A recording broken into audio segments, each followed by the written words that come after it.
I just finished reading Daredevil by Frank Miller and Klaus Janson, the Omnibus, and we're going to get into it. This one has a $100 cover price, but it's typically available, heavily discounted for about $65 or so.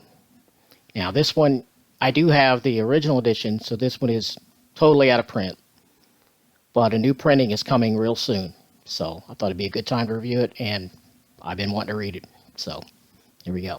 This one is 840 pages, which for me is the optimal size for an omnibus. But when you have it at less than 1,000 pages, I feel like it's easier to handle. It's not as heavy, it's not as unwieldy, it's a lot easier on the binding. And now the copy I have has a really robust binding, just like most of the Marvel omnibuses from this period. And of course, this was done on the Donnelly printer in China, which usually puts out some pretty good stuff from what I've seen, and I've got quite a few by now. So you have to let me know if you have the original binding, the original version of this, and put down in the comments what kind of shape yours are in, and if you're going to pick up the new one. And by the time this is out, the new one may be out by then. Not sure. I do have these. I am ahead of schedule on these Monday shows, so so the new printings probably will be out by then. And you'll have to let me know how that turns out, and if we get a good Donnelly printed version, or if it's on the iMac printer in Turkey. Let's hope it's not that one. Yeah, the creators on this one, of course, Frank Miller's the primary creator. He wrote nearly the entire work that's collected here. When he came on the title, he came on as a penciler only. I think it was Roger McKenzie was the writer at first. And there's one or two issues in here by David Michelinie. And then slowly, Frank Miller takes over the reins and starts writing and penciling. Now, right away, he was paired up with Klaus Janson, very well-respected inker, been in the business forever, I think he was one of the main ones that inked Gene Colan's awesome pencils on Daredevil going back way before this volume. So, Klaus Janson, no stranger to inking, and certainly no stranger to Daredevil. So, that's great. Now, one issue in here has a very unusual pairing, because I don't think I've ever seen it before. So, that's kind of neat. But it's probably my all-time favorite inker, Terry Austin, inking Miller on one particular issue. I'll show him. I'll put credits on all the scans I roll. The vast majority of them are Frank Miller, inked by Klaus Janson, but there's a few others, and I'll mark those up so you'll know which is which. Now, the last handful of issues in here are penciled and inked by Klaus Janson, with Frank Miller writing, but not doing the art. I think he might have helped him with a few of the layouts and some of the character designs, of course, but the last part of this book is all Klaus Janson penciling and inking himself. And it's good. It's not Frank Miller good, but it's pretty good. It gets the job done. I'm a pretty huge fan of Klaus Janson's inks. I think he's phenomenal. His pencils they're fine. They're not bad, but they don't have that dynamic and panel busting layouts that Frank Miller does. And I don't think his faces are quite as detailed and photorealistic as Frank Miller, doing the pencils. But it's not bad. It's not a detraction enough to lower my point value for this book, if that tells you anything in the way I look at things. So this collects Daredevil 158 through 161, and then it skips 162, and it goes 163 to 191. And also has material from What If number 28, and that's pretty good.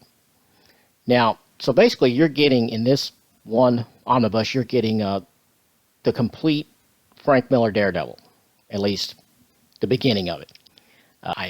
Later on, he writes some stuff where I believe it's John Romita Jr. is doing the art, if I'm not mistaken. And that's in a later volume, which I have that too. Haven't read it yet, so we'll get there. But this is just a phenomenal legendary run. You probably already, if you haven't read it yourself, I'm sure you're familiar with it by now, or you've been looking at it. But it's got just the first appearance of Stick, the Hand, and Elektra, which Frank Miller created those characters, and it's just phenomenal. Man, this thing, it starts out great, and it gets better and better and better, and it just builds. It's really something. If you haven't read this, you need to. I mean, I had read a few of these issues off the stands when I was young, and I thought they were pretty good, but I didn't actually collect Daredevil. I think what attracted me was the one cover. I'll try to put it up here if I got a scan of it, but where it's Elektra, the Gladiator, and Daredevil, and Gladiator, has those saw blade deals on his gauntlets, and 10, 12-year-old me thought that was just the greatest thing ever, and so that attracted me to that, and I think that's why I picked it up off the stands. But what I didn't realize, and what I haven't realized really until I finished reading this, because I'd read a few of the issues, but I had never read the entire saga. I never had it in collected, and a lot of those issues as back issues are pretty pricey now, and they go up and down, but they maintain their value pretty good. Just the name Frank Miller, So I never got to read all this material until now. And I mean, I liked Frank Miller as an artist. I knew his pencils were really good. And I mean, I didn't put him up there with John Byrne and George Perez, but he was one of my favorites, just not to that level. And I knew he was a decent writer as well, but I did not know how great of a writer he was until I finished this book. Yeah, it didn't dawn on me how great of a writer he was until I got to the conclusion of this thing. And by then, he had stopped penciling it, and it was just Klaus Janson penciling and inking himself. But it was then I realized, in my opinion, based just solely on this book, I think Frank Miller might be a better writer than he is an artist. And that was an astonishing conclusion I come to, because I never thought of it that way before. But I guess because, what does 10, 12-year-old me, what did I know about love and loss and the tragedies that can affect a person and change them? I mean, I just thought, oh, well, Matt's kind of being a dick to Foggy here. Wish he wouldn't do that. I mean, that's probably about to the extent of it as young as I was reading that for the first time.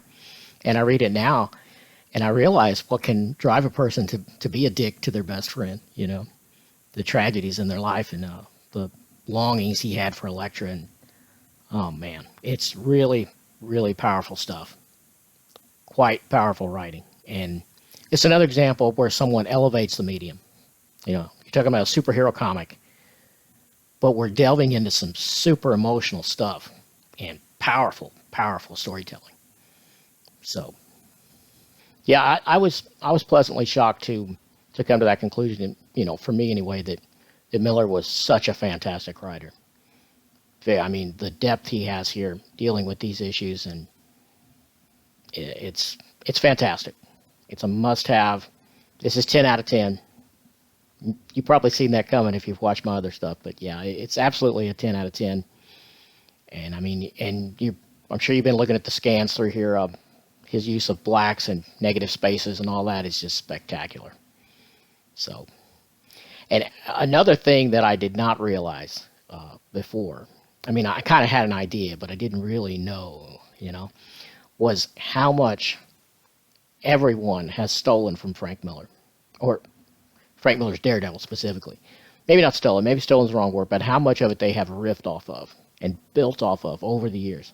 I mean, just looking at the Netflix series, if you've seen that, which is excellent, so you should see it, and you haven't read this, when you're sitting there reading this, as you're getting into it, you're going to be like, oh my God, that was in the Netflix series. That was in the Netflix series. He was it. Yeah, all of these concepts, almost all of them go back to Frank Miller.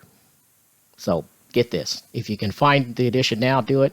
Or if you have to wait for the reprint to come through again, get this thing. It's awesome. Highly recommended. Now, next Monday, my review is going to be for the Preacher Absolute editions, all three of them. And I'm going to have a special little visit within that by my cousin Elmo. And I think you'll like Elmo. He's quite a character on his own. And that may be a little continuing, hopefully, if I get him on here more than just the one time. But come on back for that. Meet my cousin Elmo. I almost forgot. If you haven't subscribed already and you like my material and you want to see more, help me keep this thing going. Give me a subscription. Give me a like if you did like it. And come on back. I appreciate it.